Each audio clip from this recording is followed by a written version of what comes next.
இல்ல வேணாம் அதெல்லாம் வேணாம்.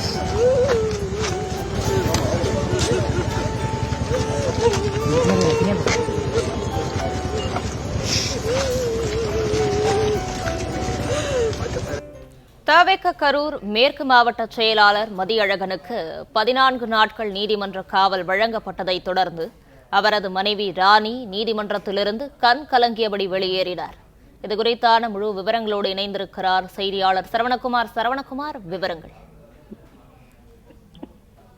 தாவேக பிரச்சார கூட்டத்துல 41 பேர் உயிரிழந்த வழக்குல மதியழகன் மற்றும் மற்றொரு நிர்வாகியான பவுன்ராஜ் என்ற தாவேக நிர்வாகிகள் இருவர் கைது செய்யப்பட்டார்கள். இன்று கரூர் குற்றவியல் நீதிமன்ற நடுவர் முன்னிலையில பரத்குமார் முன்னிலையில ஆஜர்படுத்தப்பட்டார்கள். பிறகு இது தொடர்பான விசாரணையில இவர்கள் நீதிமன்ற காவலுக்கு சிறையில் அடைக்க நீதிபதி உத்தரவிட்டார். 14ஆம் தேதி வரை, அடுத்த மாதம் 14ஆம் தேதி வரை நீதிமன்ற காவலுக்கு சிறையில் அடைக்க நீதிபதி உத்தரவிட்டார். இதனைத் தொடர்ந்து 2 பேரையும் போலீஸ் பாதுகாப்புடன் சிறைக்கு கொண்டு சென்றனர். அதாவது இங்க இருக்கக்கூடிய கிளை சிறையில அதற்கான வசதிகள் இல்லை என்பதனால, அதாவது இங்கே அவர்கள் தற்போது தங்க வைக்க முடியாத சூழல் என்பதனால திருச்சி மத்திய சிறைக்கு கொண்டு செல்வதற்காக இங்கிருந்து பலத்த போலீஸ் பாதுகாப்புடன் கொண்டு சென்றனர். அப்போது அவருடைய குடும்பத்தினர் இருவருடைய குடும்பத்தினரும் வந்திருந்தார்கள். குறிப்பாக மாவட்ட செயலாளர் மதியழகனுடைய மனைவி ராணி அங்கு வந்திருந்தார்.